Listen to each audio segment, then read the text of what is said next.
আলাইকুম রহমতুল্লাহ। Good morning DXN. আলহামদুলিল্লাহ, ডিএক্সএন সাতক্ষীরা সার্ভিস সেন্টার থেকে দেখেন, এখানে 3টা পার্সেল করা হয়েছে। এই যে পার্সেল 3টা দেখতেছেন, এই পার্সেল 3টা বিভিন্ন জায়গায় চলে যাচ্ছে। এভাবে পার্সেল করে খুব চমৎকারভাবে পার্সেল করা হয়, যার মাধ্যমে প্রোডাক্টের কোনো সমস্যা না হয়।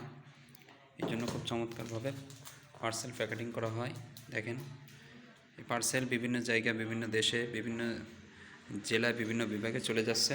আলহামদুলিল্লাহ, আপনারা চাইলে ডিএক্সএন সাতক্ষীরা সার্ভিস সেন্টার থেকে আমাদের সাথে যোগাযোগ করে আপনার প্রোডাক্ট, আপনার কার্ড, আপনার বিজনেস কার্ড অ্যাক্টিভ করতে পারেন। বিভিন্ন জায়গা থেকে যেভাবে পারেন, যে জায়গায় আসছেন সেই জায়গা থেকে আমাদের সাথে যোগাযোগ করে আপনার প্রোডাক্ট খুব চমৎকারভাবে পার্সেল করে আপনার কাছে পৌঁছে দেওয়া হবে। আপনি পিবি সহ প্রোডাক্ট পাবেন ইনশাআল্লাহ। এবং আমাদের সাথে দেশ বিদেশে বিজনেস করতে আমাদের হোয়াটসঅ্যাপ নাম্বারে যোগাযোগ করবেন ইনশাআল্লাহ। আমরা আপনাকে বিজনেস করার সুযোগ সুবিধা করে দেবো ইনশাআল্লাহ। সবাই ভালো থাকবেন, সুস্থ থাকবেন, ডিএক্সএন প্ল্যাটফর্মের সাথে থাকবেন। আসসালামু আলাইকুম রহমতুল্লাহ।